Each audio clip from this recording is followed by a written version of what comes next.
আপনারা শুনছেন কালো রাত 24। আসসালামু আলাইকুম। চলে আসলাম সবার পছন্দের আয়শাপুরীর ২৬তম গল্প নিয়ে। প্রিয় লিসেনার, আয়শাপুরীর এক এক গল্প এক এক রকম। যারা আয়শাপুরীর আগের গল্পগুলো শোনেননি শুনে নেবেন। আমি কালো রাত 24 ইউটিউব চ্যানেলে আছে, অথবা ইউটিউবে আয়শাপুরীর গল্প লিখে সার্চ করলে চলে আসবে। আমি সুবিধার জন্য ভিডিওর ডিসক্রিপশন বক্স আয়শাপুরীর সকল গল্পের লিঙ্ক দিয়ে দিব। যারা চ্যানেলটি সাবস্ক্রাইব করেনি তারা প্লিজ সাবস্ক্রাইব করে দিবেন। আমি শুরু করছি আয়শাপুরীর রহস্যময় ভয়ঙ্কর গল্প। আর একটা কথা, আমি আপনাদের সবার উপর ইফতি। আজকে আমার গলার অবস্থাটা খুবই খারাপ। বেশ কয়েকদিন ধরে জ্বরে ভুগছি। তো যেহেতু আয়শাপুরীর গল্পের জন্য না করেও পারলাম না, সো আমার গলাটা একটু খারাপ শোনাতে পারে। প্লিজ আপনারা সবাই এটাকে ক্ষমা সুন্দর দৃষ্টিতে দেখবেন। চলুন শুরু করা যাক গল্পটি। শুনুন, আপনার এই ছোট্ট ছেলেটার মাঝে ভয়ঙ্কর এক পিশাচ জিনের নজর দেখতে পাচ্ছি। ওই জিনটা আপনাদের বাড়িতে অনেক আগে থেকে আসে। এই ছেলেটার খোঁজ রাখে, মাঝে মধ্যে এই ছোট ছেলেটার শরীরেও ভর করে। কবিরাজের কথায় বাচ্চার বাবা, যার নাম মতি মিয়া, সে মতি মিয়া বলে উঠলেন, কবিরাজ সাহেব, আমরা কি সব জানি বলেই আপনাকে নিয়ে আসছি। আপনি জিনটার হাত থেকে আমাদের ছেলেকে বাঁচান। মতিমের এরকম কথায় কবিরাজ বললেন, বাচ্চা ছেলেদের কাছে জিন আসে, এই বিষয়টা তো রহস্যময়। এটা নিশ্চয়ই কারণ আছে। আপনি একটা কাজ করেন, আপনার ছোট ছেলেটাকে আমার সামনে বসিয়ে দিন, আমি ওর শরীরে জিনটাকে হাজির করি। কবিরাজের কথায় মতি মিয়া তার ছোট্ট ছেলেটাকে কবিরাজের সামনে বসিয়ে দিলেন। কবিরাজ সাহেব যে মতি মিয়ার ছেলের জিন ছাড়াতে আসছে, এটা এক কান দোকান করে গ্রামের সবার মধ্যে ছড়িয়ে গেছে। সবাই বিষয়টা জানায় জড়ো হয়েছেন মতি মিয়ার বাড়িতে। সবাই গোল করে বসে আছে। এদিকে তখন কবিরাজ মতি মিয়ার ছোট ছেলেটাকে সামনে বসিয়ে দোয়া কালাম পরে ছেলেটার শরীরে ফু দিচ্ছেন। এভাবে কিছুটা সময় চলে গেলে সবাইকে অবাক করে দিয়ে মতি মিয়ার ছোট ছেলেটার পেছনে এসে দাঁড়ালেন ছায়ার মতো একটা অবয়ব।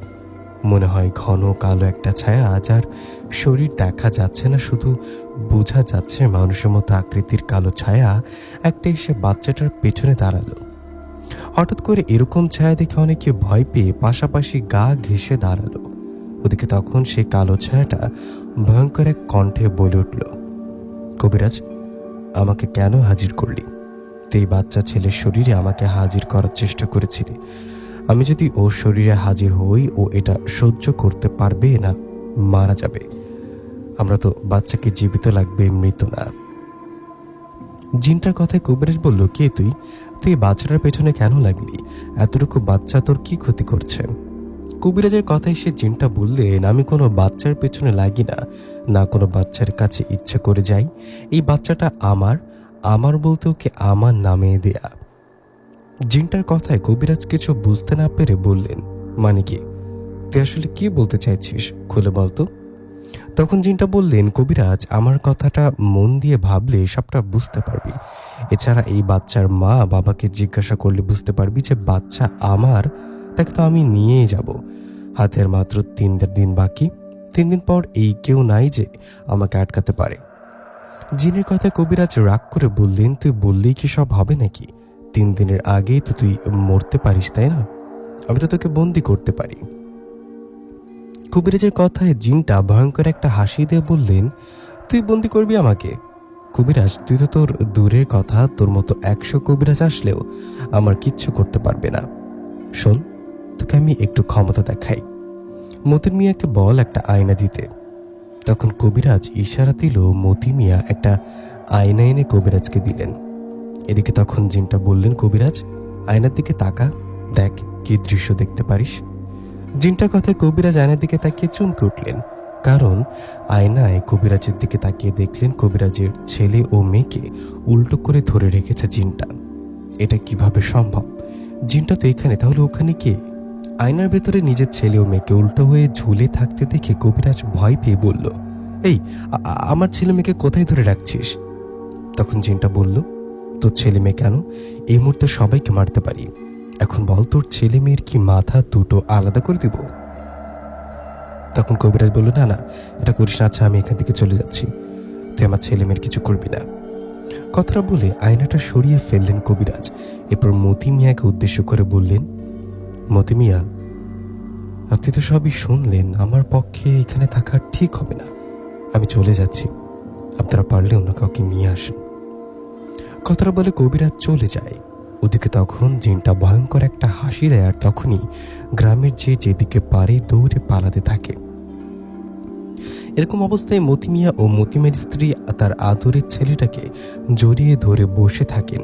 এদিকে তখন সে জিনটা মতি মিয়াকে বলেন, মতি মিয়া, কবিরাজ নিয়ে এসে অনেক বড় ভুল করলি। তুই যে কথা দিয়েছিলি সে কথা রাখলি না। তোর কথা তো তুই রাখবি না, কিন্তু আমার পাওনা তো আমি নিয়ে যাবই। তোর ছেলেটাকে আমি 3 দিন পর ঠিকই নিয়ে যাব। তোরা নিজেই দিতে বাধ্য হবি, কারণ আজকের পর থেকে তোদের ছেলে ভয়ঙ্কর আচরণ করবে। ওর ভয়ঙ্কর কথাবার্তা, আচার আচরণ দেখে গ্রামের সবাই সহ তোরাও ভয়ে ওকে আমার কাছে দিয়ে দিবি। কথাটা বলে চলে যায় জিনটা। এদিকে তখন মতি মিয়া ও মতিমায়ের স্ত্রী তাদের ছোট ছেলেটা, যার নাম মেরাজ, ওকে নিয়ে ঘরে যায়। ঘরে গিয়ে ভয়ে ভয়ে সময় কাটাতে থাকেন মতি মিয়া ও তার স্ত্রী। কি করবে ওরা? একজন কবিরাজকে নিয়ে আসছেন, সে কবিরাজ ভয় পালিয়ে গেলেন। এরকম ঘটনা ঘটবে মতি মিয়া ভাবতে পারেনি। মতি মিয়া ও তার স্ত্রী তাদের ছোট ছেলেটাকে মাঝখানে শুয়ে বিছানায় বসে রইলেন। এদিকে এভাবে কিছুক্ষণ চলে গেলে মতি মিয়ার ছেলে মেয়েরাজও ঘুমিয়ে গেলেন। ছেলে ঘুমিয়েছে দেখে মতি মিয়া ও তার স্ত্রী ওরাও শুয়ে ঘুমিয়ে যাবে এমন সময় হঠাৎ ছেলেটা শুয়ে থাকা অবস্থায় শূন্যে ভেসে ওঠে। এরকম দৃশ্য দেখে মতি মিয়া ও তার স্ত্রী তাড়াহুড়ো করে উঠে ভয়ে ভয়ে বলতে থাকে, বাবা মেরাজ, কি হলো তোর? কি হয়েছে বাবা? মা বাবার কথা এদিকে ছোট ছেলেটা ভয়ঙ্কর এক কণ্ঠে বলে উঠলেন, আমি তোদের ছেলে না, ছাড় আমাকে, আমাকে ধরে রাখবি না, ছাড়, আমি বাইরে যাব রক্ত খেতে। ছোট ছেলের মুখে এসব কথা শুনে মতিমের স্ত্রী তো চিৎকার শুরু করলেন। মতিমের স্ত্রী চিৎকারের আশেপাশে তেমন কেউ ভয় না আসলেও 2-1 আসে আর দরজার ওপাশ থেকে ডাকতে থাকে আর বলে, মতি ভাই, কি হয়েছে? ভাবি চিৎকার করছে কেন? বাইরে থেকে অন্য কারোর আওয়াজ পেয়ে মেরাজ নামের ছোট্ট ছেলেটা শূন্য থেকে ধপাস করে বিছানায় পড়ে ঘুমিয়ে গেলেন। এদিকে তখন মতিমের স্ত্রী দরজা খুলে দিলে বাইরে থাকা লোকেরা ঘরে ঢুকে বললেন, কি হয়েছে, চিৎকার দিলেন যে? তখন মতিমিয়া ওদের সব ঘটনা খুলে বললেন। সব শুনে ওরা বললেন, মেরাজকে নিশ্চয়ই জিন পরি আছর করেছে, ও শরীরে নিশ্চয়ই জিন ঢুকে গেছে, নইলে এরকম একটা বাচ্চা এরকম শূন্যে কিভাবে উঠবে? রাত পেরিয়ে সকাল হলে অন্য কোনো কবিরাজের খোঁজ করো। কথাটা বলে চলে গেলেন ওরা। এদিকে বাকি রাতটুকু না ঘুমিয়ে ঘরে লাইট জ্বালিয়ে ছেলেকে নিয়ে বসে রইলেন মতিমিয়া ও তার স্ত্রী। এভাবে রাত পেরিয়ে সকাল হলো। সকাল হলে মতিমিয়া আরেকজন কবিরাজের কাছে গিয়ে ছেলের বিষয় সব খুলে বললেন। সব শুনে কবিরাজ ওনার বাড়িতে থেকে খোঁজ নিয়ে মতিমিয়াকে বললেন, মতিমিয়া, তোমার ছেলের কাছে যে জিনটা আসে এরা সাধক প্রকৃতির পিশাচ জিন, এরা খুব শক্তিশালী ও জেদি হয়। আমি ওই জিনটার সাথে শক্তিতে পারবো না। আমি যদি তোমার ছেলে থেকে জিনটাকে ছাড়াতে যাই তাহলে জিনটা আমাকে সহ আমার পুরো পরিবারকে শেষ করে দিবে। আমি জিনটার বিষয়ে বেশি কিছু বলতে চাই না, তুমি অন্য কোনো কবিরাজ দেখাও। কবিরাজের কথায় মন খারাপ করে বাড়িতে আসে মতিমিয়া। এদিকে সেই রাত থেকে শুরু হয় এক ভয়ানক কাহিনী। ভয়ানক কাহিনী শুরু হয় গ্রামের একজন মানুষের সাথে। উনি সন্ধ্যার পর বাজার থেকে বাজার করে বাড়িতে ফিরছিলেন। এমন সময় উনি দেখেন ওনার সামনে সামনে একটা বাচ্চা হেঁটে যাচ্ছে। সামনে বাচ্চা ছেলে হেঁটে যাচ্ছে, ওর মুখ দেখা যাচ্ছে না, তাই উনি বলে উঠলেন, কে রে তুই? তোর বাবার নাম কি? কিন্তু লোকটার কথায় ছেলেটা কোনো কথা বলেন না, পেছনে ঘুরে তাকায়ও না। এমন সময় সেই লোকটা আবারও জিজ্ঞাসা করলে এবার ছেলেটা ঘুরে তাকায়। ছেলেটা ঘুরে তাকাতেই সেই লোকটা ভয়ে প্রচণ্ড এক চিৎকার দেন, কারণ সামনে থাকা বাচ্চাটার মুখটা ছিল খুবই ভয়ঙ্কর। বাচ্চাটার একটা চোখ কুচকুচে কালো, আরেকটা চোখ সাদা। মুখের গালের মধ্যে মনে হচ্ছে কেউ কেটে দিচ্ছে, দাঁতগুলো কালো ও রক্তাক্ত। এরকম ভয়ঙ্কর ছেলেকে দেখে উনি চিৎকার দিয়ে দেন এক দৌড়। এদিকে সেই রাতে গ্রামের আরও কয়েকজনের সাথে ভয়ঙ্কর ঘটনা ঘটে। তেমনি আরেকজনের ঘটনা বলি। ঘড়িতে রাত 10টা কি 11টা এরকম সময় হবে। মিলন নামে একজন বাড়ির উঠানে একটা বাচ্চার কান্না শুনে ঘুম ভেঙে যায় ওনার। ঘুম ভেঙে যেতে মিলন নামে উনি ওনার স্ত্রীকে বলেন, এই বাইরে কার বাচ্চা কান্না করে? তখন ওনার স্ত্রী বলেন, তা তো জানি না, আমাদের বাচ্চা তো পাশের ঘরে ও দাদির সাথে ঘুমায়, আর ওর কান্নার আওয়াজ তো এরকম না। এই বলে মিলন ও ওনার স্ত্রী দুজনে দরজা খুলে বাইরে বের হয়। বাইরে বেরিয়ে ওরা কাউকে দেখতে পারে না। ওরা বাইরে কাউকে না দেখে আবারও ঘরে এসে দরজা লাগিয়ে যেই না পেছনে ঘুরে তাকিয়েছে, তখনই দুজন ভয়ে চিৎকার করে উঠছে। কারণ পেছনে ঘুরে দুজনে দেখছে বিছানায় বসে আছে ভয়ঙ্কর দেখতে সেই ছোট্ট ছেলেটা। মিলন ওনার স্ত্রী বাচ্চা ছেলেটাকে দেখে ভয় পেয়ে ঠিকই, কিন্তু ওরা বাচ্চাটাকে চিনতে পারছে। মানে এই ভয়ঙ্কর বাচ্চাটা হুবহু দেখতে মতি মিয়ার ছেলে মিরাজের মতো। মিরাজের মতো ভয়ঙ্কর ছেলেটাকে দেখে ওরা দুজন চিৎকার করে দরজা খুলে বাইরে যান। এদিকে ওদের চিৎকারে আশেপাশে সবাই আসলে ওরা সব খুলে বলেন। তখন কয়েকজন লাঠি সোটা নিয়ে ঘরে ঢুকে দেখেন কেউ নেই। ঘরে কাউকে না দেখে সবাই চলে যান। এদিকে তখন মিলন ওনার স্ত্রী ভয়ে সেই ঘরে আর না ঢুকে অন্য ঘরে গিয়ে ঘুমান। এভাবে ভয়ের মাঝে রাত শেষে সকাল আসে। সকাল হওয়ার সাথে সাথেই যারা যারা ভয় পেয়েছে সবাই বিচার নিয়ে চলে যায় মতি মিয়ার বাড়িতে। সেখানে যাবার পর সবাই ডাকতে থাকে, মতি মিয়া ও মতি মিয়া বাইরে বের হও। সবার ডাকে মতি মিয়া ও তার স্ত্রী ঘর থেকে বেরিয়ে আসলেন। ওরা বেরিয়ে আসায় যারা ভয় পেয়েছে তারা বললেন, মতি মিয়া, আমরা একটা বিচার নিয়ে আসছি, তোমার ছেলে কোথায়, ওকে ডাকো। কাল রাতে ভয়ঙ্কর রূপে এসে আমাদের ভয় দেখিয়েছে, ওর ভয়ঙ্কর রূপ দেখে ভয় অনেক জ্বর চলে আসছে। সবার কথায় মতি মিয়া বলেন, মানে আপনারা এসব কি বলেন? আমার ছেলে ভয়ঙ্কর রূপে গিয়ে আপনাদের ভয় দেখালে কি? বাবা মা ছেলে তো মানুষ, মানুষেরা কিভাবে ভয়ঙ্কর রূপ নিতে পারে? এটা কি বলছেন কি আপনারা? তখন একজন বলল, তোমার ছেলে মানুষ না জিন তা তো আমরা জানি না বাপু, আমরা এটা জানি তোমার ছেলেকে জিনে ধরেছে। সেদিন কবিরাজের সামনে জিনটা এসে বলেছিল না তোমার ছেলেটা ওই জিনটার পাওয়া নাকি তোমার ছেলে। তোমার মধ্যে ছেলের মধ্যে ঝামেলা আছে, নইলে ওই ভয়ঙ্কর রূপে এসে আমাদের ভয় দেখাবে কেন?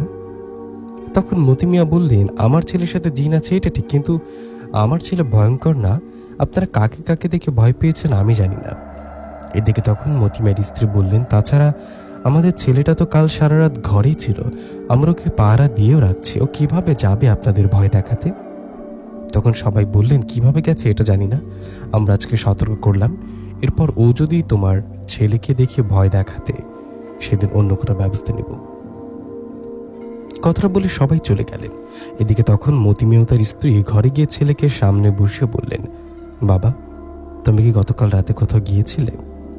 মা বাবার কথায় ছোট্ট ছেলেটা মাথা নাড়িয়ে বললেন, না। এদিকে তখন মতি মিয়া ও তার স্ত্রী চিন্তায় পড়ে গেলেন, গ্রামের মানুষ কাকে দেখেছেন। এভাবে চিন্তায় চিন্তায় সেই দিনটা কেটে যায়। দিন পেরিয়ে রাত আসে। রাত হলে মতি মিয়া ও তার স্ত্রী দুজনে মিলে ছেলেকে শুইয়ে দিয়ে বসে পাহারা দিতে থাকে।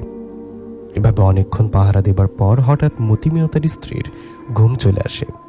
ওদের ঘুম আসে, ওরা ঘুমিয়ে যায়। ওরা ঘুমানোর পর হঠাৎ মধ্যরাতের দিকে ওদের ঘুম ভেঙে গেলে ওরা দেখেন ওদের বাচ্চা বিছানায় দাঁড়িয়ে আছে, ওর চেহারা অনেক ভয়ঙ্কর। হঠাৎ করে ভয়ঙ্কর চেহারা দেখে মতি মিয়া ও তার স্ত্রী দেন এক চিৎকার। এদিকে তখন মতি মিয়া ও তার স্ত্রীকে অবাক করে দিয়ে তাদের ছেলেটা দরজা খুলে দৌড়ে বাইরে চলে যায়। এদিকে তখন মতি মিয়া বিছানা থেকে উঠে ছেলের পেছনে দৌড় দেন। মতি মিয়া বাইরে গিয়ে খুঁজতে থাকে ছেলেকে। ওদিকে গ্রামের মধ্যে শুরু হয় অন্য এক ভয়ানক ঘটনা। গ্রামের প্রায় বাড়িতে ঘটতে থাকে একই রকম ঘটনা। হঠাৎ করে কারোর ঘুম ভেঙে যাওয়ার সাথে সাথে দেখেন তার বুকে বসে আছে মতি মিয়ার ছেলে মেরাজ। মেরাজের ভয়ঙ্কর চেহারা। কেউ বা দেখেন তাদের পায়ের কাছে বসে আছে মেরাজ ভয়ঙ্কর রূপ নিয়ে। এরকম দৃশ্য দেখে সবাই তো ভয়ে চিৎকার করতে থাকে। এক এক গ্রামে কয়েকটা বাড়িতে ঘটনা ঘটে। এরকম ভয় পাবার পর সেই রাতে লাঠি সোটা আর লাইট নিয়ে সবাই মতি মিয়ার বাড়িতে আসে। সবাই এসে রাগ করতে থাকে মতি মিয়ার সাথে। এমন সময় মতি মিয়া বলে, আমার সাথে রাগারাগি করে কোনো লাভ নেই, কারণ আমার ছেলেকে আমি খুঁজে পাচ্ছি না। আমার সাথে সবাই খুঁজে, আগে ছেলেকে খুঁজে পাই তারপর আমার বিচার করিও বা আমার ছেলের। মতি মিয়ার কথায় সবাই খুঁজতে থাকে মেরাজকে। গ্রামের বাঁশঝাড়, জঙ্গল, গাছ, বাড়ি সবখানে খুঁজে মতি মিয়ার ছেলেকে পাওয়া যায় না। এদিকে অনেক খুঁজে মতি মিয়ার ছেলেকে না পেয়ে সবাই বলে, ও কোথায় গেছে জানি না, যদি হারিয়ে যায় বা জিনটা ওকে নিয়ে যায় তাহলে আমাদের জন্য ভালো হয়েছে, আর যদি কাল থেকে ওকে খুঁজে পাওয়া যায় তাহলে ওর বিচার হবে। কথাটা বলে সবাই চলে যায়। এদিকে তখন মতি মিয়ার স্ত্রী ও মতি মিয়া দুজনে কান্না করতে থাকে। সবাই আছে বিচার নিয়ে। এদিকে ওদের ছেলেটা যে হারিয়ে গেল এটা নিয়ে কারোর কোনো মাথা ব্যথা নেই। কান্না করতে করতে বাড়িতে চলে যায় মতি মিয়া ও তার স্ত্রী। বাড়িতে গিয়ে মন খারাপ করে ঘরে ঢুকে অবাক হয়ে দেখেন তাদের ছেলেটা বিছানায় শুয়ে আছে। ছেলেকে ঘরে দেখে মতি মিয়া ও তার স্ত্রী একে অপরের দিকে তাকিয়ে ছেলের কাছে গেলেন। গিয়ে দেখলেন ছেলে তো স্বাভাবিকভাবে ঘুমাচ্ছে। ছেলেকে ঘুমাতে দেখে মতি মিয়া বললেন, এটা কিভাবে সম্ভব? আমার ছেলেকে সবাই মিলে পুরো গ্রামে খুঁজলাম, কোথাও পেলাম না, এখন দেখি ঘরে শুয়ে আছে। এদিকে তখন মতি মিয়ার স্ত্রী বললেন, হ্যাঁ গো, আমার না ভয় করছে। ছেলেটা হঠাৎ কি হলো? ওর চেহারা ভয়ঙ্কর হলো কিভাবে? এখন তো ভালো আছে, কিন্তু হঠাৎ করে ভয়ঙ্কর রূপ নিয়ে বাইরে চলে যায়। স্ত্রীর কথায় মতি মিয়া বলল, তুমি ঠিকই বলেছ। আচ্ছা, একটা কাজ করি, ছেলের পায়ে দড়ি বেঁধে ওর পাশে বসে থাকি, যেন কোথাও পালাতে না পারে। কথাটা বলে সেটাই করলেন মতি মিয়া ও ওনার স্ত্রী।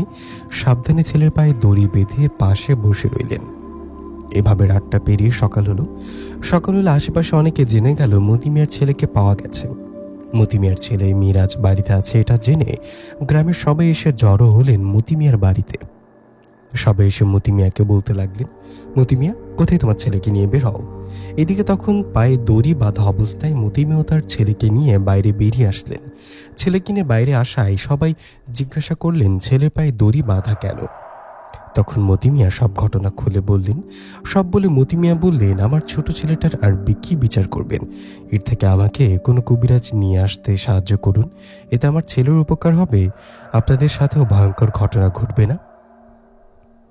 মতি মিয়ার কথায় গ্রামের সবাই বলতে লাগলেন, ঠিকই তো, এতটুকু বাচ্চার আর কি বিচার করব? ও তো ইচ্ছা করে এমনটা করে না, ওকে জিন ভর করে এমন করে। এই বলে গ্রামের সবাই তখনই খোঁজ করে একজন কবিরাজ নিয়ে আসলেন। কবিরাজ আসায় সবাই গোল করে বসে কবিরাজকে সব ঘটনা খুলে বললেন। সব শুনে কবিরাজ বললেন, মনে হয় ওকে জিনে ধরেছে, জিনে ভর করে ওর শরীরে। আপনারা চিন্তা করেন না, আমি এখনই সবার সামনে জিনটাকে হাজির করে বন্দি করব। কথাটা বলে মতি মিয়া ছেলে মেয়েরাজের সামনে বসিয়ে কি জানি পড়তে লাগলেন। এদিকে এভাবে কিছুক্ষণ চলে গেলে হঠাৎ করে মতি মিয়ার ছোট্ট ছেলেটা ঠাস করে একটা থাপ্পড় বসিয়ে দিলেন কবিরাজের গালে। থাপ্পড় দেওয়ার সাথে সাথে সবাইকে অবাক করে দিয়ে মতি মিয়ার ছেলে ভয়ঙ্কর রূপ ধারণ করলেন। ভয়ঙ্কর রূপ নিয়ে বড়দের মতো করে ভয়ানক এক কণ্ঠে বলে উঠলেন, কবিরাজ, তোর এত বড় সাহস আমার কাজে বাধা দিতে আসছিস?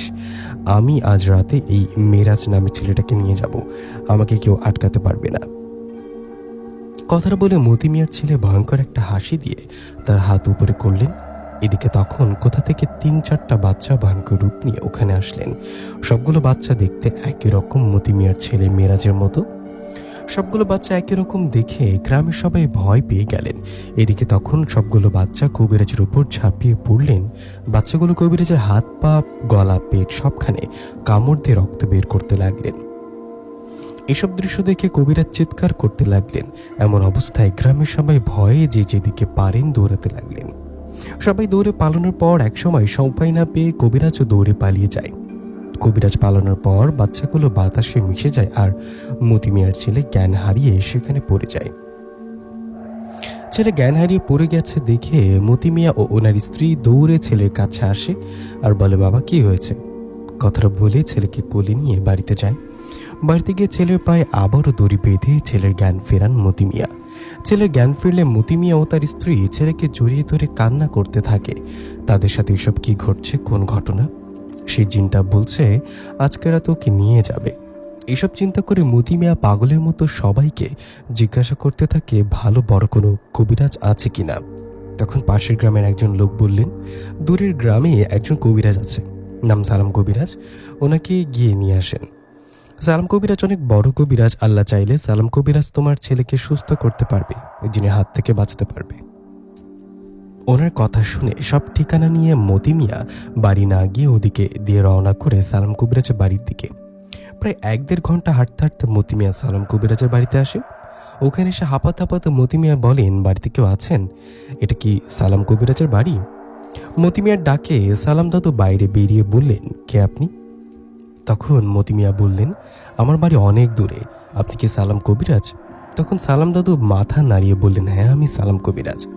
তখন মতি মিয়া কান্না করতে করতে বললেন, আমার সাথে এখনই চলুন কবিরাজ সাহেব, আমার ছেলের অবস্থা খারাপ। মতি মিয়ার কথায় সালাম দাদু বলেন, আপনি হাঁপাচ্ছেন, এদিকে আসুন, বসুন, আমি আপনার সব কথা শুনবো, আল্লাহ চাইলে সাহায্য করব, কান্না করবেন না। কথাটা বলে সালাম দাদু মতি মিয়াকে পানি খেতে দিলেন। দাদু পানি দিয়ে মতি মিয়া পানি খেলেন। এদিকে তখন দাদু বললেন, এবার বলেন তো ঘটনা কি, সব খুলে বলেন। দাদুর কথায় মতি মিয়া সব ঘটনা খুলে বললেন। মতি মিয়া আরো বললেন, তাড়াতাড়ি চলুন, আজ সন্ধ্যা হবার আগেই পৌঁছাতে হবে, রাত হলে জিনটা আমার ছেলেকে নিয়ে যাবে। এই বলে অনেক অনুরোধ করে থাকে মতি মিয়া। মতি মিয়ার অনুরোধে সালাম দাদু বলেন, ঠিক আছে, আপনি চিন্তা করবেন না, আমি এখনই আপনার সাথে যাচ্ছি। আপনি বাড়িতে তো অনেক দূর, আমি একা যাওয়া আসা করতে অনেক সমস্যা হবে। আমার একটা নাতি আছে, নাম নিশাদ, আমি নিশাদকে সাথে নিয়ে যাই। সালাম দাদুর কথায় মতি মিয়া বলেন, ঠিক আছে, আপনারা যা কি ইচ্ছা হয় সাথে নিন, তবু আমার সাথে এখনই চলুন। তখন সালাম দাদু মতি মিয়াকে নিয়ে আমার বাড়ির কাছে আসে। দাদু আমার বাড়িতে কাছে এসে আমাকে ডাকতে থাকেন। দাদু ডাকে আমি বাইরে বের হয়ে বলি, আরে দাদু কেমন আছো? এই সময় হঠাৎ, আর উনি কে? তখন সালাম দাদু বললেন, ওনাকে চিনবি না, ওনার বাড়ি অনেক দূরে, খুব সমস্যায় পড়ে আমার সাহায্য নিতে আসছে। দূরের পথ, একে একা যাওয়া আসা কেমন হয়, তাই তোকে ডাকতে আসলাম। আচ্ছা, এই কথা, তুমি একটু দাঁড়াও, আমি রেডি হয়ে আসছি।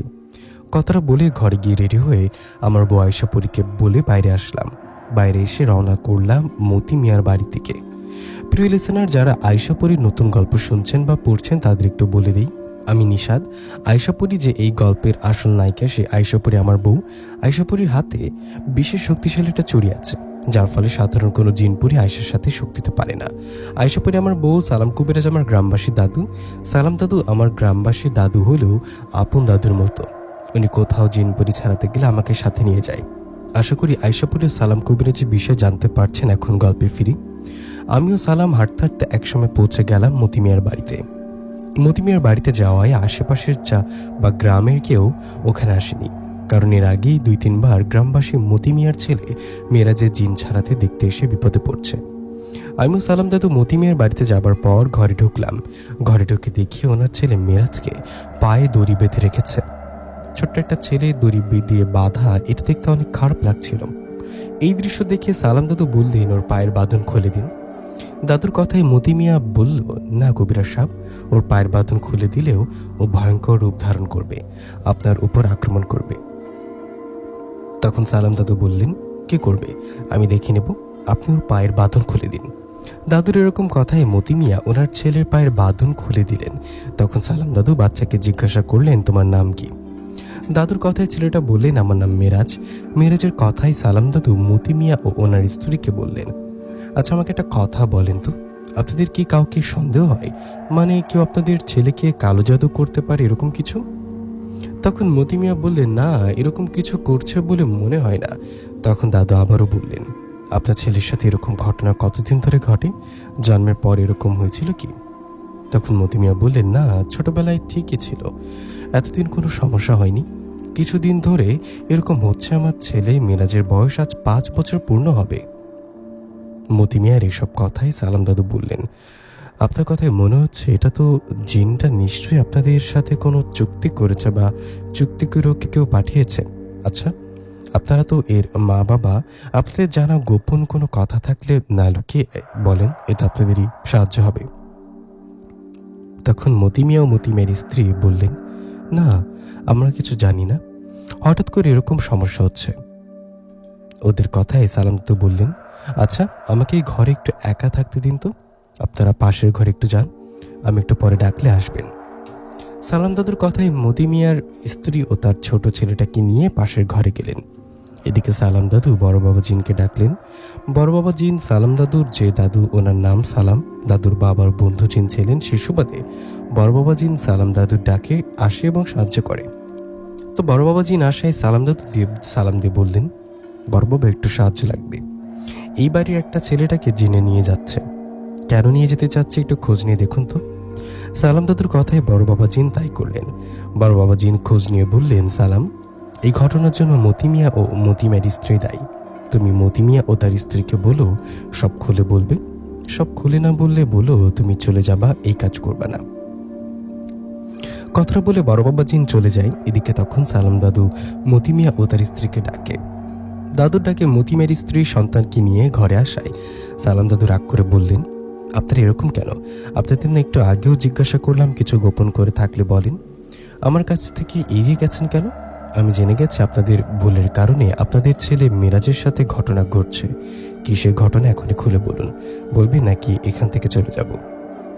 কথাটা বলে সালাম দাদু আমি চলে যেতে চাইলে মতি মিয়া বলেন, দাঁড়ান, যাবেন না কবিরাজ সাহেব, আমি বলছি, আপনাকে সব কাহিনী খুলে বলছি। মতি মিয়ার কথায় আমিও সালাম দাদু বসে বললাম, বলুন কি ঘটনা।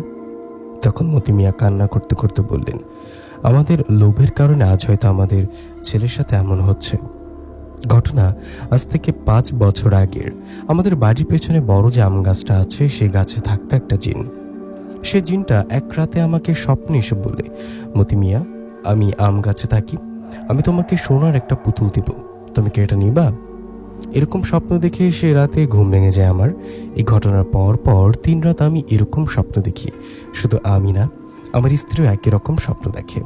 পরপর 3 রাতে এরকম স্বপ্ন দেখার পর বিষয়টা ভাবনায় চলে আসে। তখন আমি আমার স্ত্রী দুজনে মিলে চিন্তা করি কি করা যায়। দুজনে চিন্তা করে এটা ঠিক করি, স্বপ্নের মাঝে যে আমাদের সোনার পুতুল দিতে চাই তার সাথে কথা বলবো।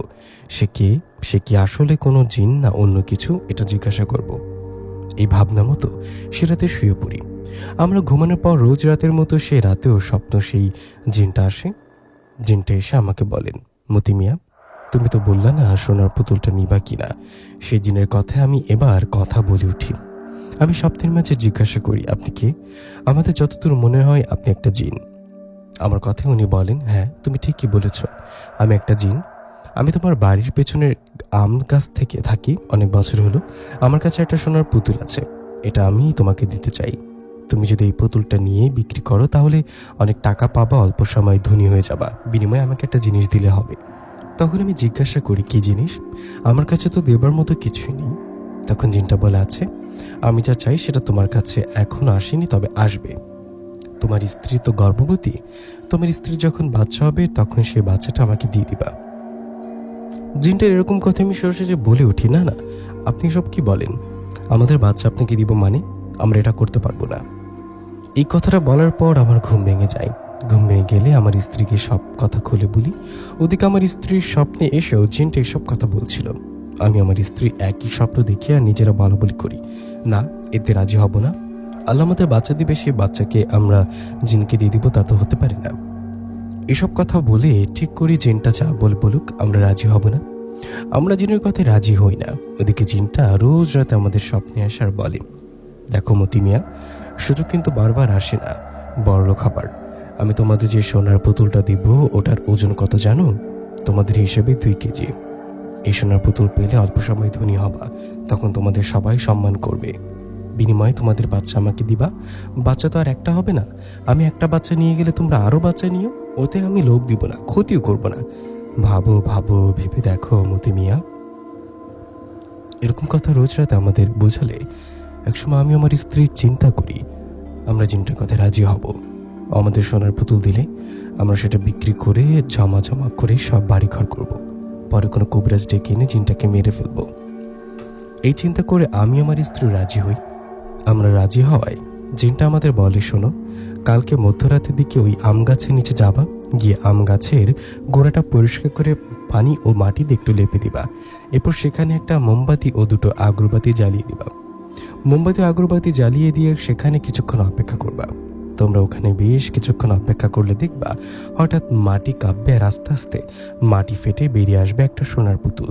তোমার পুতুলটা নিবা, নিয়ে যা ইচ্ছা করো, কিন্তু মনে রেখো তোমাদের যে বাচ্চাই হোক, ওর বয়স 5 বছর পূর্ণ হলে ওকে আমি নিয়ে যাব। কথাটা বলে জিনটা চলে যায়। এদিকে কথা মতো পরের দিন রাতে আমি আমার স্ত্রী সেই আম গাছের নিচে যাই। ওখানে গিয়ে আম গাছের গোড়া পরিষ্কার করে লেপে দিই। এরপর সেখানে একটা মোমবাতি ও 2টো আগরবাতি জ্বালিয়ে অপেক্ষা করতে থাকি।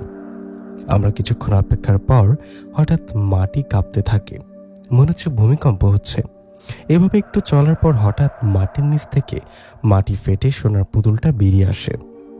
পুতুলটা বেরিয়ে আসায় আমি আমার স্ত্রী ওটা নিয়ে বাড়িতে চলে আসি। বাড়িতে আসার পর গোপনে লুকিয়ে রাখি। লুকিয়ে রেখে ভাবি কিভাবে বিক্রি করা যায়। এটা দিনের বেলা বিক্রি করতে নিয়ে যাওয়া যাবে না। এই ভাবনা মতো পরের দিন সন্ধ্যার পর আমি আমার স্ত্রী বাজারে একটা স্বর্ণকারের দোকানে যাই। সেখানে গিয়ে পুতুলটা দেখিয়ে বলি বিক্রি করব, বাজারে যা দাম আছে তার থেকে একটু কম হলে হবে। আমাদের কথায় দোকানদার সুযোগ বুঝে কম দাম বলে আমাদের, কিন্তু আমরা কত দামে বিক্রি করব না বলে পুতুলটা নিয়ে সেখান থেকে আস্তে আস্তে আসতে থাকি। পুতুলটা নিয়ে আমি আমার স্ত্রী বাড়ির দিকে আসতে থাকি আর বলি, কালকে শহরে যাব, শহরে গিয়ে এটা বিক্রি করে আসবো। এই ভেবে হাঁটতে থাকি। আমি আমার স্ত্রীর পুতুল নিয়ে বাড়ির দিকে আসার সময় হঠাৎ আমাদের ঘিরে ধরেন 3-4 জন মানুষ, সবাই কালো পোশাক পরা, সবার হাতে হাতিয়ার থাকায় আমরা ভয় পেয়ে যাই। ওদিকে তখন ওরা আমাদের থেকে পুতুলটা নিয়ে চলে যায়। পুতুলটা হারিয়ে আমরা পাগলের মতো হয়ে যাই।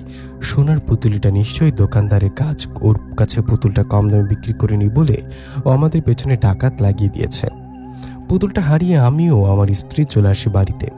বাড়িতে আসার পর সে রাতে স্বপ্ন ওই জিনটাকে আবারও দেখি।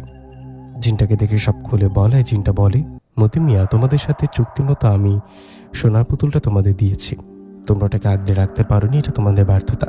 আমি আমার কথা রাখছি, আশা করি তোমরা তোমাদের কথা রাখবা। কথাটা বলে জিনটা চলে যায়। এদিকে তখন আমরা পরিচি পাই, না পেলাম সোনার পুতুল, না পারছি জিনটার থেকে মুক্তি। এভাবে কেটে যায় 6টা মাস। 6 মাস পর আমাদের ছেলের জন্ম হয়, ওর নাম রাখি মিরাজ। মিরাজ জন্ম হবার পর আমরা ভয় থাকি, কিন্তু ছোটবেলায় জিনটা কোনো ঝামেলা করেনি। এভাবে কেটে যায় এক এক করে 5টা বছর। এই 5 বছরে কোনো সমস্যা হয়নি, আমরাও বিষয়টা ভুলে গেছি। কিন্তু হঠাৎ আমাদের সাথে ঝামেলা শুরু হলো। আমাদের ছেলের সাথে ঘটতে থাকলো অস্বাভাবিক ঘটনা। জিনটা ছেলের শরীরে ভর করে ওর রূপে ভয়ঙ্কর হয়ে ওঠে। আর আজকে রাতে ওর বয়স 5 বছর হবে, তাই জিনটা আজকে ওকে নিয়ে যাবার কথা বলছে। মতিমিয়ার কথা শুনে সালাম দাদু বললেন, হাই হাই, আপনারা এত বড় ভুল কাজ কেমনে করলেন? লোভে পড়ে নিজের ছেলের চিন্তা একবারও করেননি? জিনারা এসবের লোভ দেখায়, ওদের কথায় লোভে পড়ে কতটা নিচে নেমেছেন ভেবেছেন কখনো? কোনো জিন কাউকে কিছু দিলে এটার বিনিময়ে কিছু চায় না। আপনারা দুজন যে ভুল করেছেন, এখন তার শাস্তি ভোগ করুন। সালাম দাদুর কথায় মতিমিয়া ও তার স্ত্রী কান্না ভরা চোখে সালাম দাদুকে অনুরোধ করতে থাকে আর বলে, না বুঝে ভুলটা করেছি, আমাদের পাপের শাস্তি আমাদের ছেলেটার উপর পড়তে দিয়ে না, দয়া করে ওকে বাঁচানোকে সাহায্য করুন। তখন সালাম দাদু আমার দিকে তাকালে। আমি বললাম, বাচ্চা ছেলে, দেখো না কি করা যায়। তখন সালাম দাদু বললেন, আপনাদের ছেলে মিরাজকে আমার সামনে বসান। সালাম দাদুর কথায় শেষ না হতে আমি তখন মতিমিয়ার ছেলেটার উপর জিনবার করলে তখন মতিমিয়ার ছেলেটার রূপ ভয়ঙ্কর হয়ে উঠল। ছেলেটার রূপ ভয়ঙ্কর হয়ে যাওয়ায় মতিমিয়া তার ছেলেকে ধরতে আসলে সালাম দাদু মানা করলেন। সালাম দাদু বাচ্চাটাকে ধরতে মানা করার পর দাদু বাচ্চাটার একটা আঙ্গুল চেপে ধরে সেখানে একটা সুতো বেঁধে দিলেন। মিরাজের হাতে সুতো বেঁধে দেওয়ার পর মিরাজের ভেতর থেকে জিনটা ভয়ঙ্কর কণ্ঠে বলে উঠলেন, কবিরাজ, তোর কত বড় সাহস আমাকে বন্দি করার কথা চিন্তা করছিস? তোর মতো অনেক কবিরাজ আমাকে আটকানোর চেষ্টা করছে, কিন্তু পারিনি। মতিমিয়া ও মতিমিয়ার স্ত্রী আমার সাথে চুক্তি করছে, চুক্তি মতো ওদের ছেলে আমার, আমি আজ ওকে নিয়ে যাব। যদি আমাকে বাধা দিস তো তোকে সহ মেরে ফেলবো। জিনটার কথায় সালাম দাদু বললেন, তোর নাম কি? তখন জিনটা বললেন, আমার নাম ধানুষ। ধানুষ নামে জিনটার কথায় সালাম দাদু বললেন, দেখ মতিমিয়া ও ওনার স্ত্রী আসলে না বুঝতে পেরে তোর সাথে চুক্তি করছে, তুই এদের ছেলেটাকে ছেড়ে চলে যা। তোর সাথে যেহেতু চুক্তি করছে তাহলে অন্যভাবে সেটা মেটাতে তোকে একটা খাসি ছাগল দিয়ে দেব, ছেলে জানের বিনিময়ে এই ছাগলটা নিয়ে চলে যা। সালাম দাদুর কথার জবাবে জিনটা বললেন, কবিরাজ, আমাকে এসব উল্টাপাল্টা বুঝ দিতে আসিস না, আমি এসবে রাজি না। আমার মতিমিয়ার ছেলেকে লাগবে আর সেটা এখনই। আমি এখনই ওকে নিয়ে যাবো আর শয়তানের নামে বলি দিব, নিজেকে শক্তিশালী করব। ওর কথায় দাদু বললেন, এটা কখনো হবে না, আমি থাকতে তুই বাচ্চাটাকে কিভাবে নিয়ে যাস দেখি। তোকে শেষবারের মতো বললাম, মিরাজকে ছেড়ে চলে যাবি কিনা। এদিকে তখন জিন রেগে গিয়ে বললেন না। জিনের কথায় সালাম দাদু আর দেরি না করে জিনটাকে তখনই বন্দি করে মেরে ফেললেন।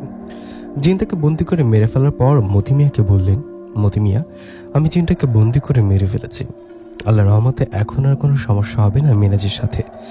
সালাম দাদুর কথায় মতিমিয়া খুশিকে দাদুর হাত ধরবে না পা ধরবে অস্থির। এদিকে এরকম অবস্থায় দাদু বললেন, আমার কাজ জিনপুরি ধরা, মানুষকে সাহায্য করা, আল্লাহর রহমতে আমি এটা করে সামনে করব।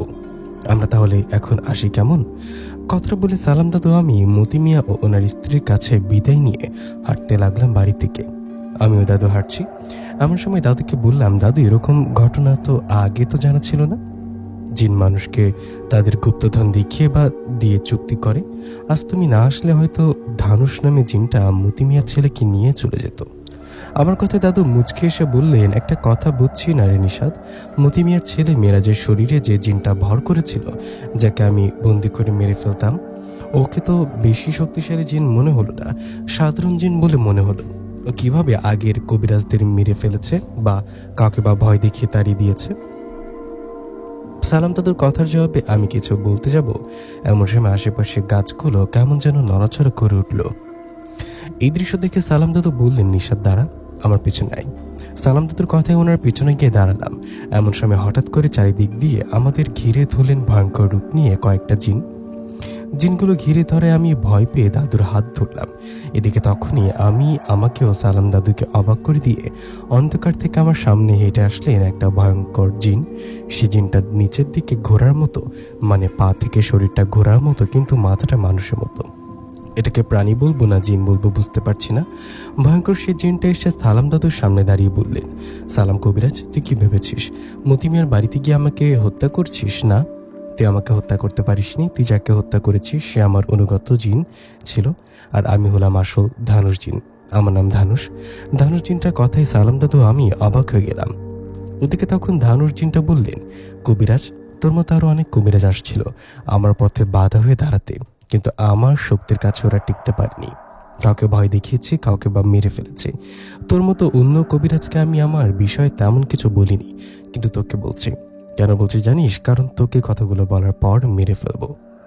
তোর সময় আর কিছুটা। শোন কবিরাজ, মতিমিয়া ও তার স্ত্রীকে আমি স্বপ্নে দেখিয়েছি। রাতের পর রাত স্বপ্ন দেখিয়ে ওদের লোভে ফেলে রাজি করিয়েছি। আমি মতিমিয়া ও তার স্ত্রীকে সোনার পুতুল দিয়েছি ঠিকই, কিন্তু ওটা আবার কৌশলে আমার কাছে নিয়ে নিয়েছি। সোনার পুতুলটা পাবার পর মতিমিয়া ও তার স্ত্রী বাজার থেকে বাড়িতে ফেরার সময় আমার জিনেরা মানুষের রূপে মতিমিয়ার কাছে যায় আর ওদের ভয় দেখিয়ে সোনার পুতুলটা নিয়ে চলে আসে। আমার জিনেরা আমার পুতুল ফিরিয়ে আনছে, ওনাকে ওদিকে বোকা মতি ভাবছে কোনো ডাকাত দল পুতুলটা নিয়ে গেছে। কথাটা বলে ধানুষ জিন ভয়ঙ্করভাবে হাসতে হাসতে বললেন, এটা তো বললাম মতিমিয়ার ঘটনা। আমি এরকম সোনার পুতুলের লোভ দেখিয়ে অনেক গ্রাম থেকে বাচ্চা নিয়ে নেই। এরকম করে মোট 13টা বাচ্চাকে নিয়ে বলি দিয়েছে আমি। আমি যদি শয়তানের নামে 20টা বলি দিতে পারি, তাহলে জিন দুনিয়ার রাজত্ব করব আমি। হাতে গোনা কয়জন জিন পরীর মধ্যে আমার নাম থাকবে? আমি 13টা বাচ্চাকে নিয়ে বলি দিয়েছি, আজকে নিয়ে 14টা হবে, কারণ আজ মতিমিয়ার ছেলেকে নিয়ে বলি দিব। কথাটা বলে ধানুষ জিন ইশারা করলেন, আর তখনই ধানুষ জিনের অনুগত জিন মতিমিয়ার ছেলে মেরাজকে ধরে নিয়ে আসলেন সেখানে। মতিমিয়ার ছেলেকে ধরে নিয়ে আসার পর ধানুষ জিন উল্টো করে মেরাজকে ধরে বললেন, দেখ দেখ মেরা কবিরাজ, আমার পাওনা আমার কাছে। তুই কাটতে পারলি না। একটু পরে ওকে মেরে ফেলবো, তার আগে তোকে আগে হত্যা করব। তুই হয়তো ভাবছিস নিজের শরীর বন্ধ করে আমার থেকে বেঁচে যাবি। না, পারবি না, আমার থেকে বাঁচতে পারবি না। জিনের এরকম কথায় সালাম দাদু কিছু বলার আগে আমি সালাম দাদুকে অবাক করে দিয়ে দাদুর সামনে গিয়ে দাঁড়ালাম। সালাম দাদুর সামনে গিয়ে দাঁড়িয়ে জিনটাকে বললাম, ধানুষ কবিরাজকে ছাড়, পারলে আমাকে স্পর্শ করে দেখা। আমার কথায় সালাম দাদু কিছু বলতে গেলে আমি হাত ইশারা করে বললাম, দাদু ভয় পেও না। কথার বলে ফাঁকা জায়গায় দাঁড়িয়ে ধানুষ জিনকে বললাম, কি হলো, আয়, পারলে আমাকে স্পর্শ করে দেখা। আমার কথায় জিন প্রচণ্ড রেগে আমার দিকে এগিয়ে এসে আমাকে আঘাত করবে, এমন সময় আমার বউ আয়েশা পরে আসলেন সেখানে। আয়েশা এসে ধানুষ জিনকে আঘাত করে ফেলে দিলেন। ধানুষকে আঘাত করে আয়েশা বললেন, কয়েকজন অনুসারী জিন নিয়ে ঘুরে নিজেকে কি মনে করছিস? তুই কোথায় কাকে আঘাত করতে আসছিস এটা তো খোঁজ নেওয়ার দরকার, তাই না? আয়েশাপুরীর স্বামী ও আয়েশাপুরীর বিষয় কি শুনিসনি? তোর মতো শয়তান পূজারী অনেক জিনকে আমি মেরেছি, তোর সাথে কোনো ঝামেলায় জড়াতে চাই না। সোজাসুজি বলছি, মতি মিয়ার ছেলে মেরাজকে ছেড়ে দিয়ে এখান থেকে চলে যা। আয়েশাপুরীর কথায় ধানুষ জিন রেগে গড়গড় করতে করতে বললেন, আয়েশাপুরী, তুই কে যে তোর বিষয়ে জানতে হবে? তুই আমাকে আঘাত করলি, আবার আমাকে আদেশ করছিস। আমি তোর কোনো কথা শুনবো না, না ছেড়ে দিব মতি মিয়ার ছেলেকে। ধানুষ জিনের কথায় আয়েশা আবারও ধানুষকে আঘাত করতে গেলে সেখানে থাকা ধানুষ জিনের অনুগত জিনেরা আয়েশাকে ধরে ফেললেন।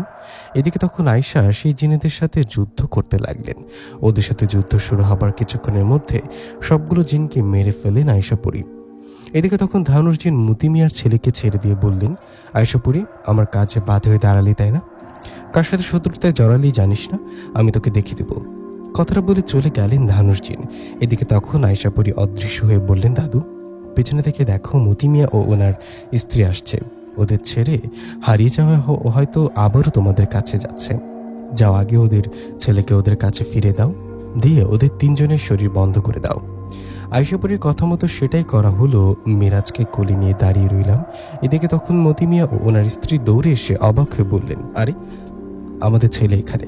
আমাদের মিরাজ হারিয়ে গিয়েছিল বলে আপনাদের কাছে যাচ্ছিলাম, কিন্তু পথে আমাদের ছেলেকে পাবো ভাবতে পারিনি। ওকে কোথায় কিভাবে পেলেন? তখন সালাম দাদু বললেন, ওকে কিভাবে পাইছি এটা জানানো যাবে না। আমি আপনাদের শরীর বন্ধ করে দিচ্ছি, আশা করি এখন থেকে আর কোনো সমস্যা হবে না। কথাটা বলে সালাম দাদু মতি মিয়া ওনার স্ত্রী সহ মিরাজের শরীর বন্ধ করে দিলেন। এরপর ওদের চলে যেতে বলায় মতি মিয়া ওনার ছেলেকে নিয়ে সেখান থেকে চলে গেলেন। ওরা চলে যাবার পর আয়শা আমাদের সামনে আসলেন। তখন তিনজনে গল্প করতে করতে বাড়ির দিকে হাঁটতে লাগলাম। বাড়ির দিকে হাঁটছি, এমন সময় দাদু বললেন, জানো আয়শা, আজকে নিশাদ অনেক সাহস দেখিয়েছে। দাদুর কথায় আয়শা আমার দিকে তাকালে আমি মুচকে এসে বললাম, আরে দাদু, আমি তো জানতাম জিনটা আমাকে কিছু করার আগে আয়শা আমার কাছে আসবে। আয়শা না থাকলে তো ভয়ে যেতাম না। তখন আয়শা বলল, ধানুষ একটা খারাপ জিন। এসব শয়তান পূজারী জিনেরা খারাপ ও নিষ্ঠুর হয়। দাদু, জানি না ধানুষ আমাদের কাছে আর আসবে কিনা। আশা করে আসবে না, তবু আপনি সাবধানে থাকবেন, কেমন? আয়শা কথায় সালাম দাদু রাজি হয়ে বললেন, আমি সাবধানে থাকি সবসময়, আর আমাকে নিয়ে চিন্তা করো না। ও আমার সামনে আরেকবার আসলে ওকে বন্দি করে রেখে দিব। দাদুর এমন কথায় আয়শা হাসতে হাসতে বললেন, আপনি তো সালাম কবিরাজ, আপনি তো পারবেন। এইসব বিষয়ে কথা বলতে বলতে চলে আসলাম আমাদের গ্রামে। গ্রামে আসায় দাদু বললেন, নিশাদ, যা তোরা বাড়িতে যা, আমি তাহলে আমার বাড়িতে গেলাম, কেমন? কথাটা বলে সালাম দাদু চলে গেলে আমিও আয়শা দুজনে চলে গেলাম আমাদের বাড়িতে। আমি আয়শা বাড়িতে যাবার পর মা বলল, নিশাদ, কোথায় গিয়েছিলি? সেই যে বিকেলে বের হলি, বাড়িতে ফেরার কোনো খবর নেই। মাই সালাম দাদুর কাছে বাইরে গিয়েছিলাম একটু। আমার কথায় মা বলল, সালাম চাচার সাথে ঘোরাঘুরি করে জিনপুরি দেখে বেড়াস, পরে যদি সমস্যা হয়। মায়ের কথায় মুচকে এসে বললাম, সমস্যা হলে হবে, আমার পরিবউ তোমার বৌমা আছে না, ও থাকতে চিন্তা কিসের? কথাটা বলে চলে গেলাম আমি। এদিকে আয়শা আমার জন্য খাবার নিয়ে ঘরে আসলেন। খাবার নিয়ে এসে আমি বসে খেতে খেতে বললাম, বসো এখানে। আমার কথা আয়শা পাশে বসলে ওকে খাইয়ে দিয়ে বললাম, মা বাবা খেয়েছেন? তখন আয়শা মাথা নাড়িয়ে বললেন, হ্যাঁ। তখন ওকে আবারও খাইয়ে দিয়ে আমি খেতে খেতে বললাম, ইয়ামিন কোথায়? ইয়ামিন তো ঘুমাইছে ও দাদির রুমে। আয়শা কথা আমি আর কথা না বাড়িয়ে খাবার খেয়ে শুয়ে পড়লাম। ওদিকে আয়শাও না খাওয়া শেষ করলো। খাওয়া শেষে ঘুমিয়ে পড়লাম। পরের দিন সকালে আয়শার ডাকে ঘুমিয়ে গেল। আয়শা ডাকছে আর বলছে, এই নিশাদ, তোর মামা আসছে, যা ওঠো। কথাটা বলে আয়শা অদৃশ্য হয়ে গেলেন। কারণ আয়শা পুরি আমার বউ, এটা শুধু মা বাবা ও সালাম দাদু জানে না, অন্য কেউ জানে না। সবাই জানে আমি গোপনে বিয়ে করেছি। এরপর আমার ছেলে ইয়ামিনের জন্ম হয়েছে, এরপর ওর মা মারা গেছে। যাই হোক, আয়শা থেকে ঘুম থেকে উঠে পাশের ঘরে গিয়ে দেখলাম আমার ছোট মামা মায়ের সাথে বসে বসে গল্প করছে। আমাকে দেখে মামা বলল, নিশাদ, উঠছিস? আচ্ছা শোন না, তোদের গ্রামের কবিরাজ আছে না, কি যেন নাম, সালাম কবিরাজ, তুই যে ওনার সাথে ঘুরছিস, ওনার বাড়িতে নিয়ে চলতো আমাকে। মামার কথা আমি একটু অবাক হয়ে বললাম, মামা, সালাম দাদুকে তোমার কি দরকার? আমার কথা জবাবে মামা বললেন, তোর মামিকে জিনে ধরেছে, জিন ছাড়াতে হবে। এতদিন তো কোনো সমস্যা হয়নি, হঠাৎ কালকে রাতে কি যেন হলো, মাঝরাতের দিকে উঠে চিৎকার করতে লাগলো। ছেলেদের কণ্ঠে কথা বলছিল তোর মামি। শুধু তাই না, ওর চোখগুলো সাদা হয়ে গেছিল। এরকম অবস্থা দেখে আমরা তোর মামিকে বেঁধে রাখছিলাম, এখন অসুস্থ অবস্থায় শুয়ে আছে, ঘরে আটকে রাখছি। চল চল কবিরাজের বাড়িতে যাই। মামার কথা আমি বললাম, মামা একটা কাজ করো, তুমি বাড়িতেই থাকো, মায়ের সাথে গল্প করে খাওয়া দাওয়া করো, তোমার কষ্ট করতে হবে না। আমি সালাম দাদুর বাড়িতে গিয়ে ওনাকে নিয়ে যাব তোমাদের বাড়িতে। আমার কথায় মামা বলল, আচ্ছা ঠিক আছে, তুই কবিরাজকে নিয়ে আসিস বাড়িতে, আমি তাহলে একটু পর বাড়িতে চলে যাব, কেমন? মামার কথায় রাজি হয়ে হাত মুখ ধুয়ে আসলাম। এসে মামা সহ খাবার খেয়ে নিলাম। খাওয়া দাওয়া শেষে ঘরে এসে আয়শা কিছু বলার আগে আয়শা বলল, সব শুনেছি, তুমি সালাম দাদুর বাড়িতে গিয়ে ওনাকে নিয়ে মামা বাড়িতে যাও, আমি অদৃশ্যভাবে থাকবো তোমাদের আশেপাশে। আয়শার কথা মতো সেটাই করলাম। বাড়ি থেকে বেরিয়ে চলে গেলাম সালাম দাদুর বাড়িতে। আমাকে দেখে ওদিকে দাদু বললেন, কি রে, কি খবর, হঠাৎ সকাল সকাল আমার বাড়িতে? দাদুর কথা জবাবে ওনাকে বললাম, সকাল সকাল কি সাধে আসছি, চলো তোমাকে নিয়ে আমার নানা বাড়িতে যেতে হবে। আমার ছোট মামার স্ত্রী মানে মামিকে জিনে ধরেছে। মামিকে জিনে ধরায় সবাই বেঁধে ঘরে বন্দি করে রাখছে। মামা সকালে বাড়িতে এসে আমাকে নিয়ে তোমার কাছে আসতে চাইলো, পরে আমি মামাকে বাড়ি যেতে বলে তোমার কাছে আসলাম। বুঝতে পারছো আয়শার বিষয়ে অন্য কেউ জানে না, নাইলে আয়শা এতক্ষণে গিয়ে মামিকে ধরা জিনটা আর 12টা বাজিয়ে দিয়ে আসতো। আমার সাথে চলো, আমরা যাই, আশেপাশে থাকবো বলছিলে। তখন দাদু বলল, খাবারটা খেয়ে যাই, বস, দুজন একসাথে খাই। না দাদু, আমি এখনই খেয়ে আসলাম, তুমি খাও, আমি অপেক্ষা করছি, সমস্যা নেই। আমার কথায় সালাম দাদু খেতে খেতে বললেন, তুই আমার কাছে আসে ভেবেছিলাম ধানুষ জিন কোনো সমস্যা করছিল কিনা, কিন্তু তোর মামির কথা বলবি ভাবতে পারিনি। না দাদু, ধানুষ জিন মনে হয় আর আসবে না। আয়শা আসছে না, ওর ভয়ে হয়তো আর আসতে পারে, নাও আসতে পারে। এইভাবে দাদুর সাথে বেশ কিছুক্ষণ কথা বললাম। ওদিকে ততক্ষণে দাদুর খাওয়া হয়ে গেল। দাদুর খাওয়া শেষ হওয়ায় আমরা রওনা করলাম আমার নানা বাড়ির দিকে। গল্প করতে করতে একসময় পৌঁছে গেলাম নানা বাড়িতে। সেখানে গিয়ে দেখলাম মা ও মামা ওরা পৌঁছে গেছে। এদিকে আমি সালাম দাদুকে নিয়ে যাওয়ায় মামা বলল, নিশাত, ওনাকে নিয়ে আমার ঘরে গিয়ে বস। তখন আমার ঘরে বসে দাদু বললেন, নিশাত, তোর মামিকে আমার সামনে নিয়ে আসতে বল। দাদুর কথায় মামিকে নিয়ে আসা হলো ওখানে। ওদিকে তখন দাদু বললেন, ওনাকে বেঁধে রাখছেন কেন, ওনার হাতের বাঁধন খুলে দিন। দাদুর কথা মতো তাই করা হলো। মামির হাতের বাঁধন খুলে দেয়। দাদু গ্লাসে পানি পুড়ে মামিকে দিয়ে বললেন খেতে। দাদুর কথা মতো আমি পানিটুকু খেলাম। তখন সালাম দাদু মামিকে বললেন, আচ্ছা মা, তুমি কি কিছু দেখছো? দাদুর কথায় জবাবে মামি বললেন, হ্যাঁ, গত রাতের 12টা কি 1টা হবে এরকম একটা সময় বাথরুমে যাবার জন্য বের হই। আমি বের হয়ে বাথরুমে সেরে ঘরে আসার সময় আমাদের বারান্দায় ওখানে একটা ভয়ঙ্কর অবয়ব দেখতে পাই। সে ভয়ঙ্কর অবয়বটা আমার দিকে তাকিয়ে হাসছিল। ওটাকে দেখে আমি চিৎকার দিয়ে ঘরে আসি। এরপর আমার কিছু মনে নেই। বাড়ির লোকেরা বলছে আমার শরীরে নাকি জিন ভর করেছে। আমার মনে হয় আমি যেটাকে দেখছি সেটাকে আমাকে ভর করেছে। মামির কথায় সালাম দাদু বললেন, বুঝতে পারছি, আচ্ছা তুমি আমার সামনে বসো। দাদুর কথায় মামি দাদুর সামনে বসলে সালাম দাদু জিনটাকে হাজির করার চেষ্টা করলেন, কিন্তু সে জিনটা মামির শরীরে হাজির হলেন না। এদিকে তখন আয়শাপুরি অদৃশ্যভাবে দাদুকে বললেন, দাদু, এখন দিন ওই জিনটাকে অনেক দূরে আছে, আপনারা অপেক্ষা করে সন্ধ্যার পর আবার চেষ্টা করবেন। আর হ্যাঁ, মামিকে ধরা জিনটা সাধারণ কোনো জিন না, মামিকে সরাসরি জিন সর্দার ধরেছে, বিষয়টা গুরুতরভাবে দেখবেন। কথাটা বলে আয়শাপুরি চলে গেলেন। এদিকে তখন সালাম দাদু বললেন, আমাদের কিছুক্ষণ অপেক্ষা করতে হবে, সন্ধ্যার পর জিনটাকে হাজির করতে পারবো। এখন দিন হওয়ায় হাজির হচ্ছে না। দাদুর কথা মতো সবাই রাজি হলেন। তখন আমার দুপুরের খাবার খেয়ে নানা বাড়িতে দিনটা কাটিয়ে দিলাম। দিন পেরিয়ে রাত হলো। রাত হলে দাদুকে আবারও মামিকে নিয়ে বসলেন। মামিকে নিয়ে রাতে বসার পর দোয়া কালাম পড়ে মামির শরীরে ফু দিতে লাগলেন। এভাবে একটু সময় চলে যাওয়ার পর হঠাৎ মামির শরীর কাঁপুনিতে উঠলেন আর মামির শরীরে এসে উপস্থিত হলেন জিনটা। জিনটা মামির শরীরে উপস্থিত হয়ে পুরুষ কণ্ঠে বলে উঠলেন, আমাকে কেন হাজির করলি কবিরাজ, তোর কি জানের মায় নেই? জিনটার এরকম কথায় কোনো তোয়াক্কা না করে দাদু বললেন, কে তুই, এই মেয়েটাকে ধরলি কেন? তখন সেই জিনটা বললেন, কেন ধরেছি শুনবি? তাহলে শোন, ওকে আমার ভালো লাগছে, বিয়ে করব। শুধু বিয়ে করব না, ওকে আমার জিনরাজে নিয়ে যাব। তুই আমাকে বাধা দিলে ওকে নিয়ে যাব, বাধা না দিলেও নিয়ে যাব।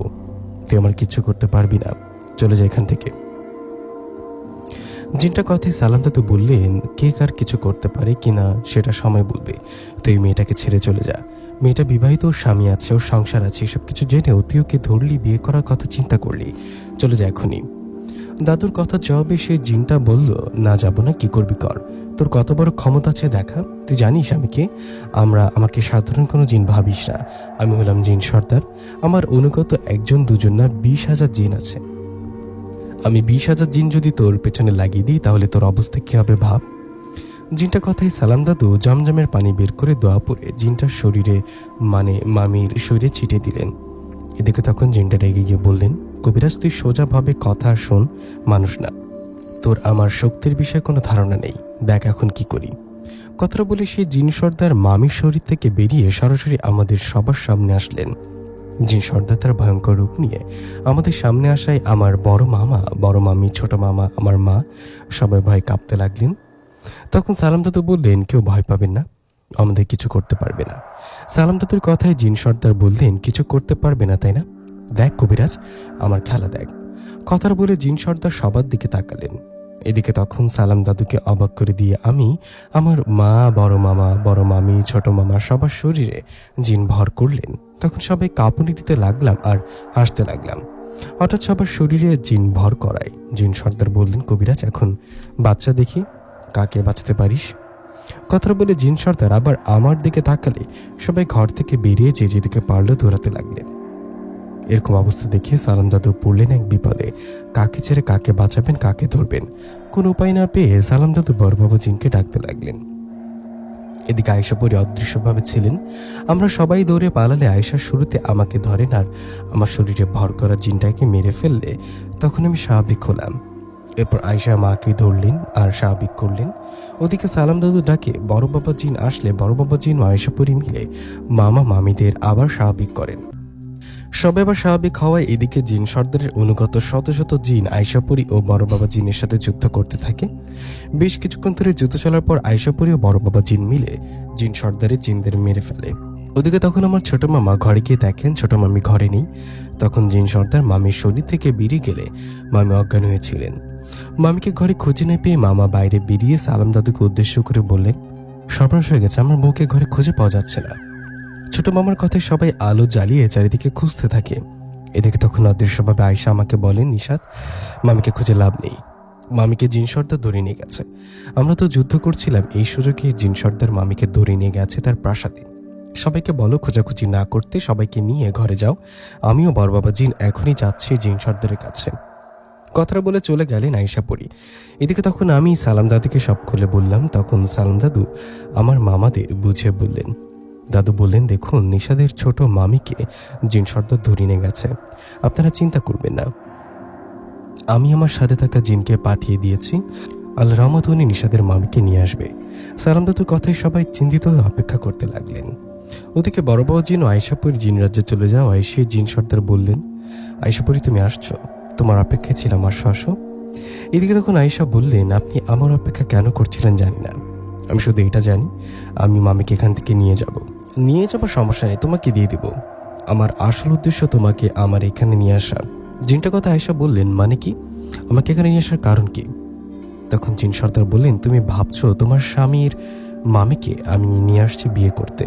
না, ওটা আমার আসল উদ্দেশ্য না। আমি পছন্দ করি, বিয়ে করব, কিন্তু ওনাকে না, তোমাকে।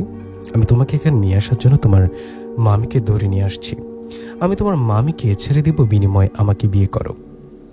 জিন সর্দারের কথায় এরকম কথা এসে রেগে গিয়ে বললেন, সর্দার, আপনি জিন সর্দার, আপনাকে সম্মান করে বলছি মামিকে ছেড়ে দিন আর আমাকে বিয়ে করার আশা ভুলে যান। আমি বিবাহিত, নিষেধ আমার স্বামী থাকতে আমি কোনো বিয়ে করব না, এসব চিন্তাও আমি করি না। আপনি মামিকে ছেড়ে দিন, মিছিমিছি আপনার সাথে ঝামেলায় জড়াতে চাই না। তখন জিন সর্দার বললেন, ভালো করে ভেবে বলো, আমাকে বিয়ে করবে না? আয়েশা বললেন, না, করব না। তখন জিন সর্দার বললেন, তোমার স্বামীর জানের বিনিময়ে না?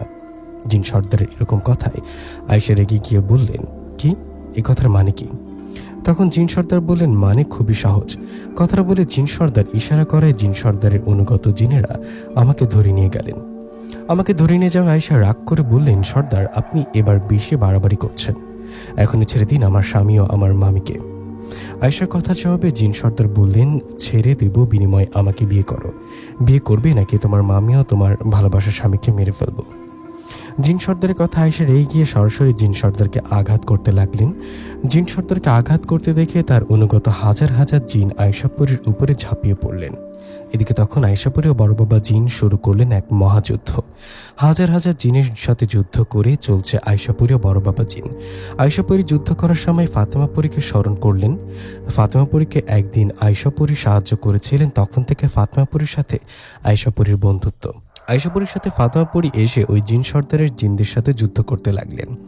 এভাবে কেটে গেল প্রায় একটা ঘন্টা। এক ঘন্টার মধ্যে শত শত জিনকে মেরে ফেললেন ফাতেমাপুরী, বড় বাবা জিন ও আয়েশাপুরী।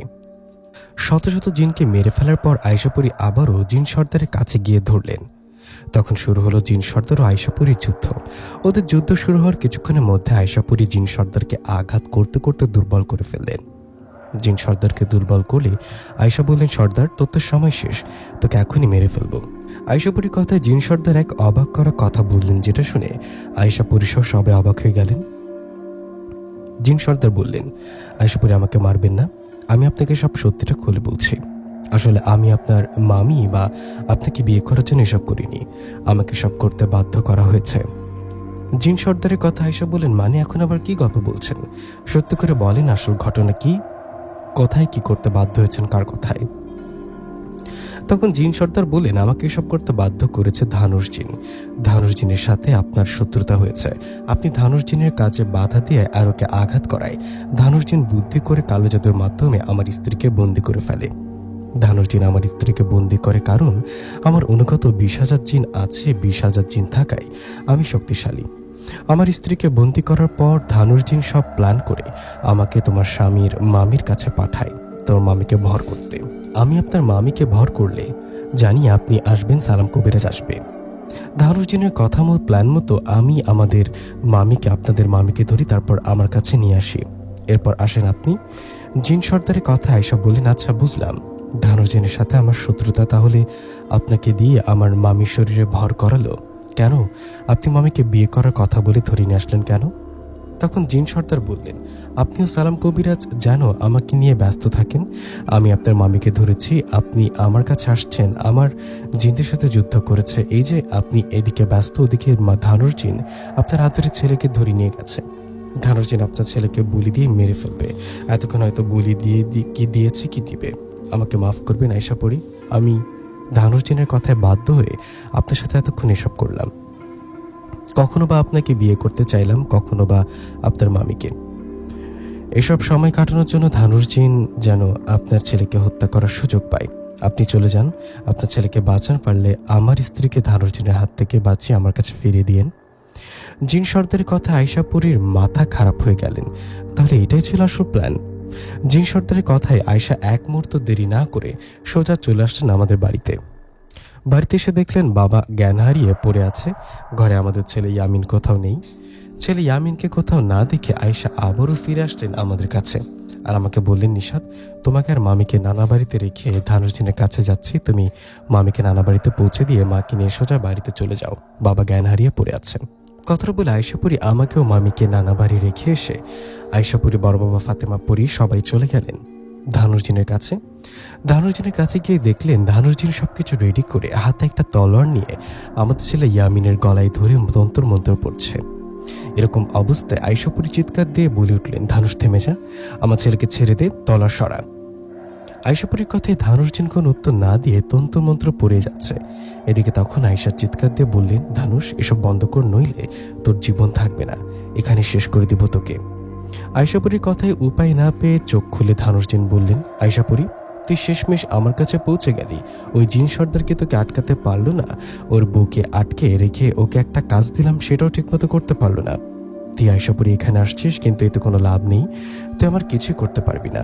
এই যে আমি তোর ছেলেকে নিয়ে আমার চারিদিকে একটা গোলবৃত্ত এঁকে রাখছি, দেখছিস, তুই এই গোলবৃত্তের ভেতরে আসতে পারবি না। শুধু তুই কোনো তোর মতো হাজারো জিন পরে আসলে এই গোলবৃত্তের ভেতরে ঢুকতে পারবে না। ধানুষ জিনের কথা আয়েশা পরি বৃত্তের ভেতরে ঢুকতে চাইলেন, কিন্তু পারলেন না। তখন বড় বাবা জিন ও ফাতেমা পরি ওরাও চেষ্টা করে ব্যর্থ হলেন। এদিকে তখন ধানুষ জিন ভয়ঙ্করভাবে হাসতে হাসতে বললেন, কি বলেছিলাম না এখানে ঢুকতে পারবি না? এখন দেখ, নিজের ছেলেকে বলি হতে দেখ। মতিমিয়া ছেলেকে আমাকে দিবে এই চুক্তি করেছিলাম, কিন্তু তোর কারণে আমার চুক্তি করা মতিমিয়া ছেলেকে আনতে পারিনি। মতিমিয়া ছেলেকে আনতে পারিনি তাতে কি? তোর ছেলেকে এনেছি, তুই তো জিন জাতি, এখন জিনের ছেলেকে বলি দিব। ধানুষের কথা আয়েশা বললেন, না ধানুষ, এটা করিস না, ছেড়ে দে আমার ছেলেকে, আমাকে যা ইচ্ছা কর। তখন ধানুষ বলেন, তোকে তো করব, তোকে ছেড়ে দিব না, তার আগে তোর ছেলেকে বলি দেই। ধানুষ জিনের কথা আয়েশা বললেন, বলি দিয়ে যাবি কোথায়, কোন দিকে যাবি? আয়েশা পরির কথা বুঝতে না পেরে ধানুষ বলল, মানে যাবো কোথায় মানে? তখন আয়েশা পরি বললেন, আমার এই গোলবৃত্তের ভেতরে ঢুকতে পারছি না, ঠিক আছে, কিন্তু আমি তো গোলবৃত্তের বাইরে আছি। তুই আমার ছেলেকে বলি দিয়ে কি গোলবৃত্ত থেকে বের হবি না? কতক্ষণ থাকবি বৃত্তটার ভেতরে? তুই বৃত্তের ভেতরে আসলেই তোকে ভয়ঙ্করভাবে মেরে ফেলবো। আয়েশা পরির কথায় এবার চিন্তায় পড়ে গেলেন ধানুষ জিন। আয়েশা পরির কথায় বিপদ বুঝতে পেরে আগে সেটা থেকে করা কিছু জিনকে আদেশ করলেন ধানুষ জিন। ধানুষ জিনের আদেশে তার অনুগত কয়েকটা জিন এসে বড় বাবা জিন, ফাতেমা পরি, আয়েশা পরি এদেরকে আঘাত করতে লাগলেন। ওদের আঘাতে আয়েশা পরি, ফাতেমা পরি, বড় বাবা জিন এরা যে বসে থাকবে তা তো হবে না।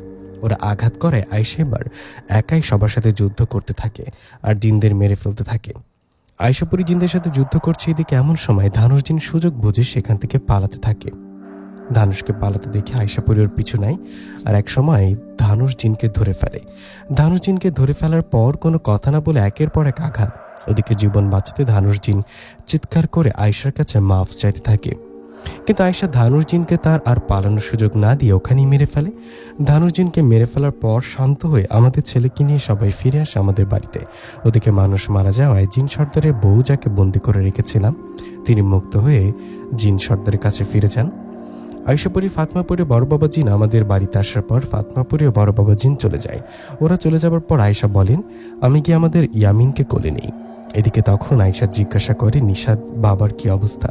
তখন আয়েশা ওকে বললাম, আলহামদুলিল্লাহ ভালো। বাবাকে ডাক্তার দেখিয়েছে, বাবার জ্ঞান ফিরেছে, এখন উনিও ঘুমিয়েছেন।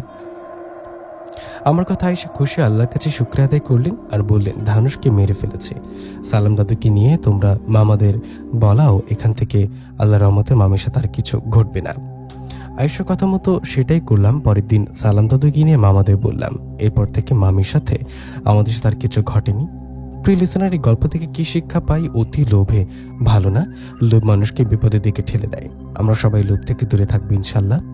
আজকে আয়েশাপুরীর 26তম গল্প কেমন লাগলো সবাই কমেন্ট করে জানাতে ভুলবেন না। দেখা হচ্ছে আয়েশাপুরীর 27তম গল্পে। সবাই ভালো থাকবেন, সুস্থ থাকবেন। আসসালামু আলাইকুম।